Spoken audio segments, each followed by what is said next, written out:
because ukilewa, you reduce your ability to make a decision. So when you reduce on the risky behaviors that will expose you to HIV, you also reduce the risk level that you'll have to any other STD. Okay. There is a special type of cancer, cancer of the cervix, cervical cancer. Okay, it's caused by a virus which is found. Women will have the disease, but men are just carriers because men don't have a cervix. So a man will infect women, then the women will suffer from the cancer of the cervix. The prevention for that is the same as prevention for any STD. When you get intimate with someone who is a carrier, with a man who slept with a lady who has cervical cancer, for example, they are likely to be carriers. Men will be carriers. So when you sleep with them, as a woman, you suffer cervical cancer because you have the cervix. The man does not. So when that man goes and sleeps with another lady without protection, he keeps transmitting the infection, but he's a carrier. Okay, so most of the prevention is the same.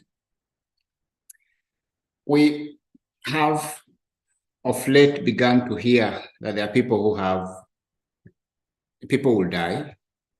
There are people who just die because then wakifanya postmortem unaona wanasema alikuwa na mshtuko wa moyo. There are people now who have diabetes. People now have high blood pressure. Okay. So it means of late there is an upsurge in some of these diseases which have a combination of several factors that cause them. So diseases that have a genetic, physiological, environmental, or a behavioral factor in its causation, and they cannot be infected, they cannot be transmitted easily, they are called non-communicable diseases. Okay, so non-communicable diseases are also called chronic diseases. They will take a long duration, and they result from a combination of both the genetic, physiological, environmental, and behavioral factors. So with the genetic, it means you have a gene that will predispose you. You have a particular gene that will make it easy for you to get that disease, for example. Physiological, there could be a problem within how your body carries about many of its processes. So with that problem in the way that your body carries about some of its processes, then you have a higher predisposition to these diseases. Environmental, there could be something in the environment where you live. There will be something in the environment. There is some pollution in the environment. So that pollution increases the risky nature for people living within that environment to suffer from these non-communicable diseases. In terms of behavior, is what you eat. If you are someone who takes a lot of alcohol, for example, if you are someone who eats, you want to eat fast foods, it gives you a higher chance for you to become obese because unakula ile chakula iko deep fried, chips, nini, you eat a diet that is unhealthy. That is a factor of your behavior, how you behave. Okay. So a combination of all these factors, they end up now predisposing or causing certain diseases. These diseases are the non-communicable because they cannot be transmitted easily to someone else. You can't transmit obesity, for example. Sababu uko na rafiki ati mkisalamiana ama mkilala na yeye atapata obesity. Okay. So NCDs, non-communicable diseases, they are always abbreviated as NCDs. So the main types of these NCDs are cardiovascular diseases. Ile ugonjwa ya moyo, kwa mfano. Currently we have cancers. Unaona mtu unasikia mtu fulani yako na cancer. Things that were not so prevalent a while ago, but currently ziko. Then kuna wale watu wako na asthma kwa wingi, pia kuna diabetes. These are diseases that are caused by the various factors that we've mentioned. Genetic, physiological, anything in the environment, and how you as an individual also carry yourself around the behavior. Okay. So disproportionately, people in low and middle income countries suffer more from these non-communicable diseases. Okay. So it means there is a higher burden of non-communicable diseases in low and middle income countries. The main reason for that is in these countries, the health check, watu tunaendanga tu hospitali kama wewe ni mgonjwa. But in developed countries, there is an increased awareness. So people keep checking themselves. And when they realize that they have a particular non-communicable disease early enough, then you are able to manage it. Most of these diseases, there possibly is no cure, but you just have to manage the disease. So the burden is high in low and middle income countries, largely because of the low state of our healthcare systems, especially surveillance. Okay, you will go to hospital, ukisema na umwa na kichwa, only ndio wakwambie uko na diabetes, but you had not gone just to test yourself. Okay, so people who are at risk of these non-communicable diseases, people of all age groups, but we will see that as we proceed, as someone grows older, the risk increases. Okay, as you grow older, the risk increases, but everybody is at risk. So kumaanisha kama ni mtoto mdogo, the preventive mechanisms should cut across. Then largely people from any region and any country, they can be affected by the NCDs. However, as we've said, these conditions are often associated largely with older age groups. So you end up having more deaths from NCDs with increased age. Okay, with increased age. Most of these diseases, cancer, diabetes, blood pressure, we think that they are driven, these diseases are largely driven by forces which include the rapid urbanization and the globalization of unhealthy lifestyles. And the third one is aging, watu kuzeeka. When we talk of urbanization, kwa ile lugha nyinyi mnapenda kusema ni kusema kwamba kuchanuka. Okay, so all of a sudden an area that was fairly remote, stima inakuja, pali penye hatukuwa na network ya simu inaanza kushika. Then now people begin to be exposed. People can watch TV, then under the influence of TV, they now begin to learn some lifestyles that they had not been used to initially. So how has that happened? How have these people begin to learn of things that they were not aware? Sababu, stima imeingia. Once power enters an area, people begin now to be exposed to the outside world without necessarily traveling. You can buy TV and begin to watch programs of some movies. Then you see that you don't necessarily need to be eating ugali and these other foods. There is pizza. There is this other type of food. You realize that people are smoking in the movie. So you were not smoking initially. As a result of hiyo kuona kwamba umechanuka sasa, unaanza you begin smoking. the unhealthy lifestyles, the globalization of the unhealthy lifestyles is still the same. We become inactive anytime we think of urbanization. Urbanization makes people to become inactive. In an urban setup, many people wanapanda magari, wanapanda pikipiki, but in the rural setup, people walk. In an urban setup, we have water within our houses. So that the active, kutembea actively ukienda mtoni, which gives you exercise. Kwenda kuchota maji mtoni haiko in an urban setup.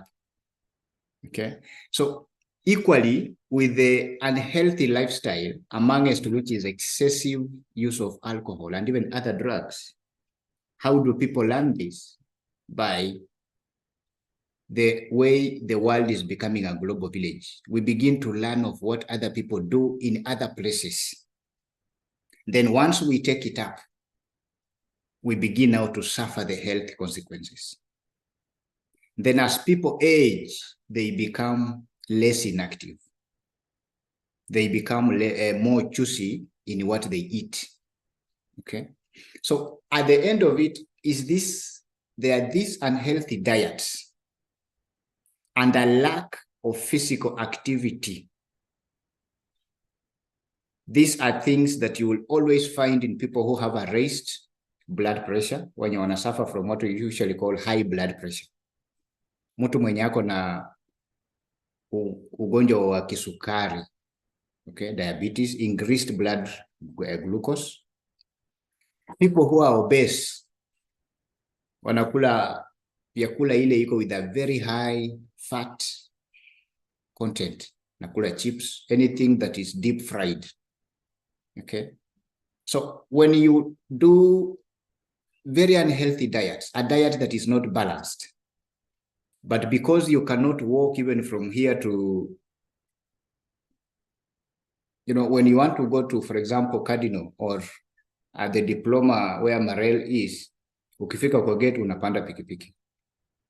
Okay, instead of just putting in some exercise, just walking.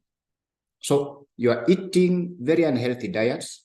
You have reduced the level of physical activity. What results now are some of these non-communicable diseases. Okay, with the time you realize that your blood pressure may increase because the fat ile unakula inakuja in a line, it lines your blood vessels. As you reduce what we call the lumen, pali penye damu inapitia, ukipunguza size yake, unaongeza pressure ya damu. Inapita at a very high pressure. Okay, so your blood pressure rises. Because you are eating a lot of fat, you are not exercising, unanona, obesity. Okay, so obesity is a factor of your weight and your height. Is a factor of your weight and your height. Okay, so most of you, with the ages you are in now, huwezi refuka zaidi ya hapo. Okay, once you attain adolescence, you cannot increase your height. Okay, your height increase stops. Biologically, what determines your height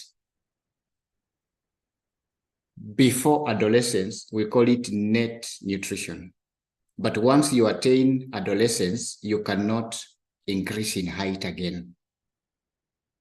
So it means once you've attained adolescence, which means you are reproductively mature, then you can no longer increase your height.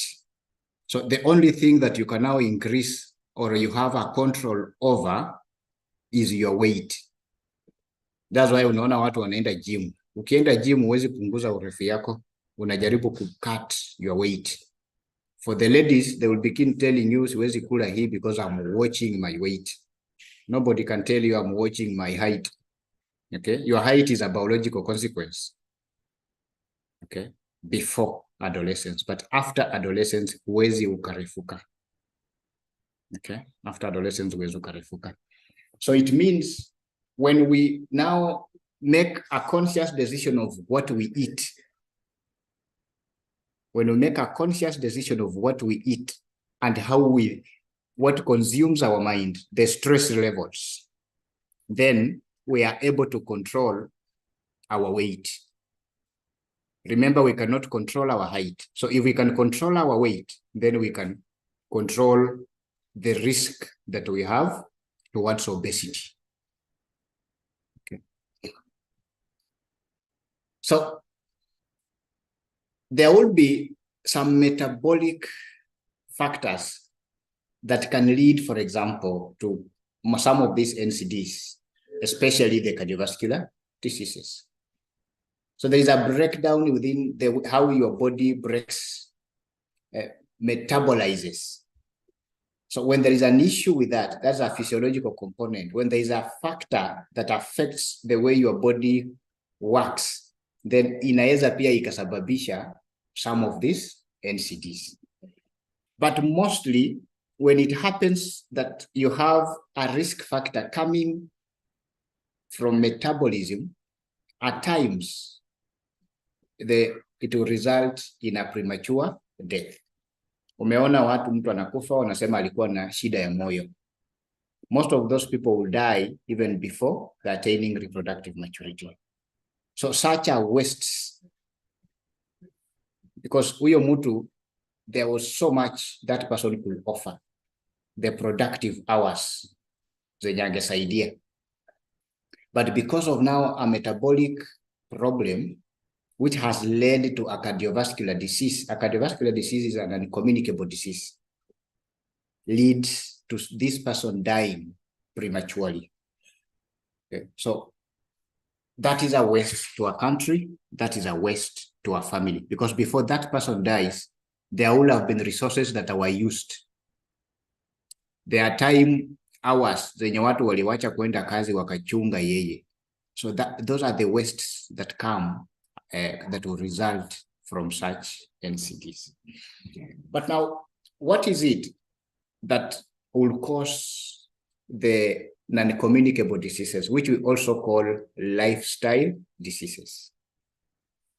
Remember, we said when you change what you eat, when you change the way you carry out your life. Back in the village, ulikuwa unaenda mtoni kuchota maji, unaenda mtoni kuoga. You come to the urban center, unapanda baiskeli pikipiki kwa mlango, ama unapanda gari, you drive. So you drive from your home to your workplace. The level of activity kwa mwili yako inapunguka. And then what you eat also changes. Because in an urban setup, ukiwa kazini, unapata watu wanatembeza chips, you buy that, you eat. So the way in which you are now living your life is your lifestyle. It will have changed. So the diseases that now emanate after you've changed how you live your life, after you've changed your lifestyle, the diseases that result are also called lifestyle diseases. So non-communicable diseases are called lifestyle diseases, are also called chronic diseases. So low physical activity. Mtu ukikuwa, once you improve your earnings, you become a bit immobile. Kwa nyumba unanunua remote, badala ya kutembea uende uwashe TV, unawasha na remote. Okay? You can call someone to come and pick you from your doorstep. Na huyo mtu atakudrop tena. Most people, if we think of our parents, okay, akitaka kutumana kitu supermarket hataenda, atasema niko na namba ya boda, wacha nimpigie aninunulie, alete nimlipe. So you become a bit immobile. Okay? So the low physical activity. Then there is a bad diet choice. We begin to eat diets that are not balanced. Okay? Then at times also we neglect our mental health.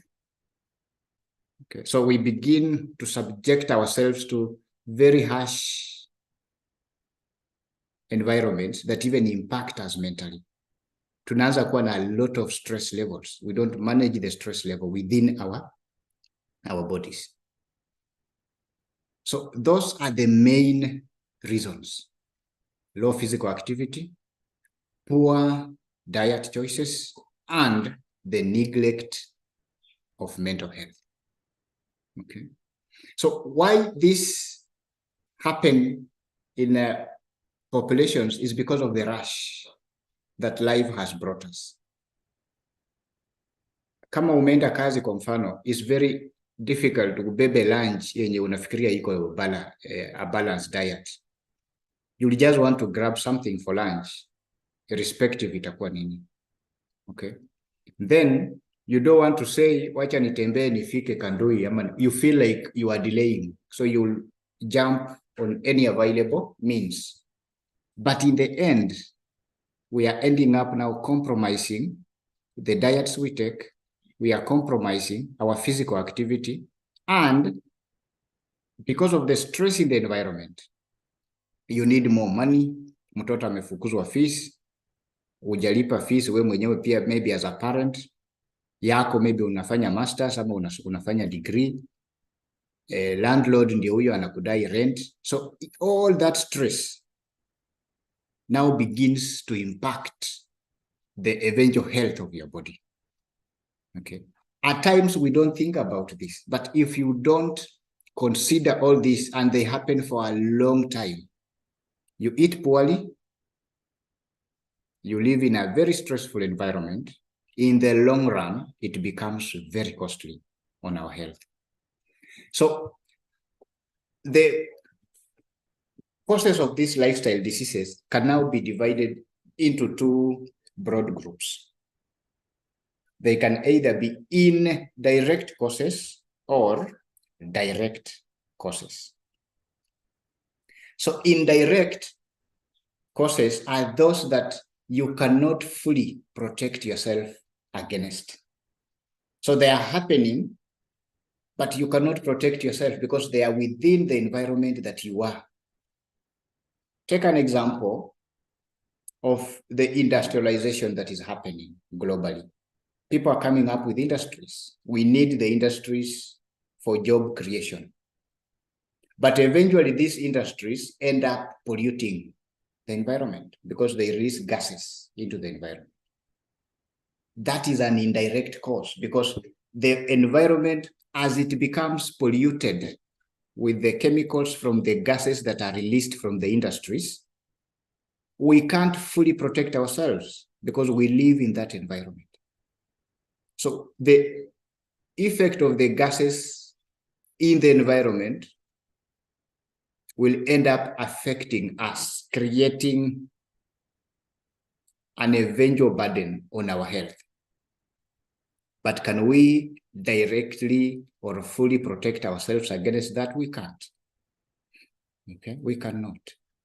But there are the direct causes, things that we can completely eliminate.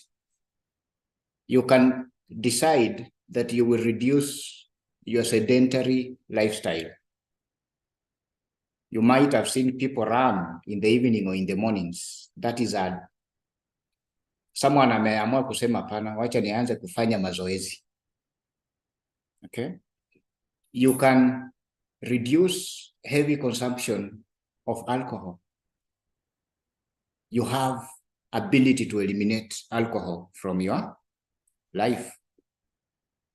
You can decide, for example, that you'll be taking a balanced diet. You equally can decide to stop smoking, if at all you do. So anything that you have a direct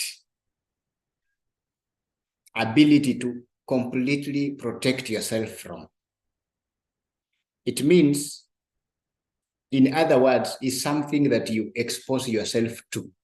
So ni wewe unaweza amua tu useme hii sitaki.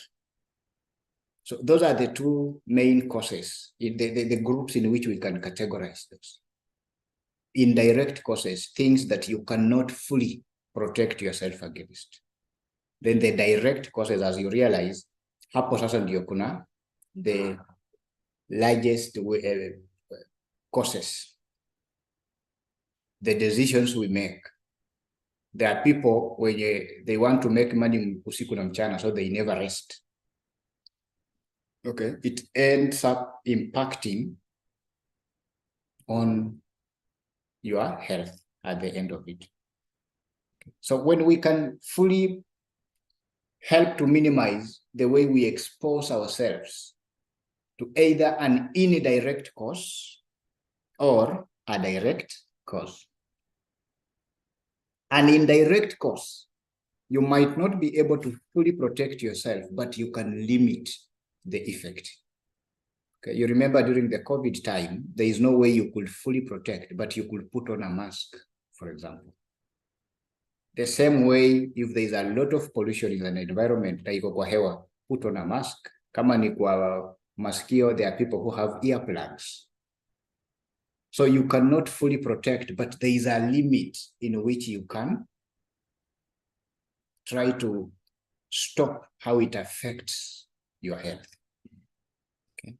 So the risk factors now, we've seen the causes that can be put into those two categories. But the risk factors that are associated with these lifestyle diseases, what is it?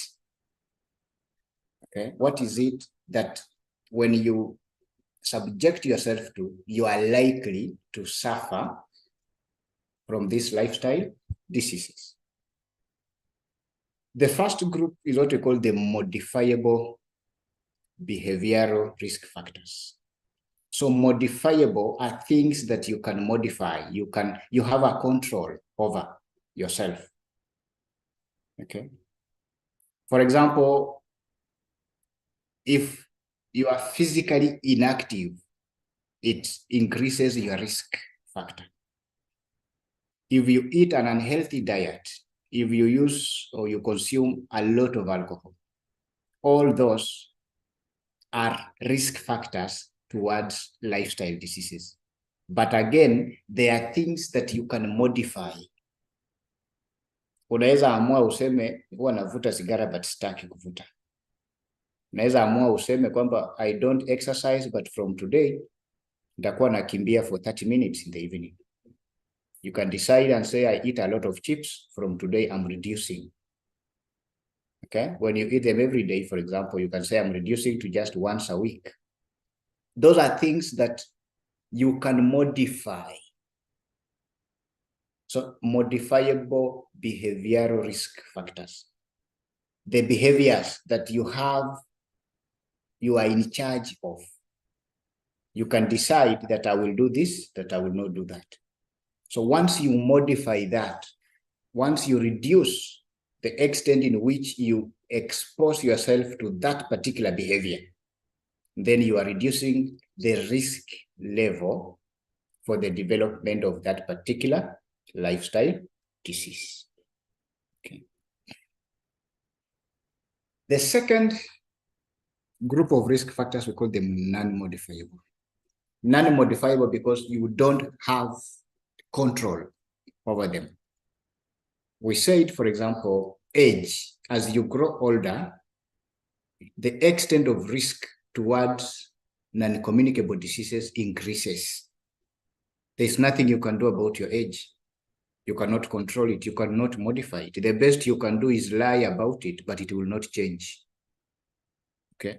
So hiyo ni kitu yenye huwezi badilisha.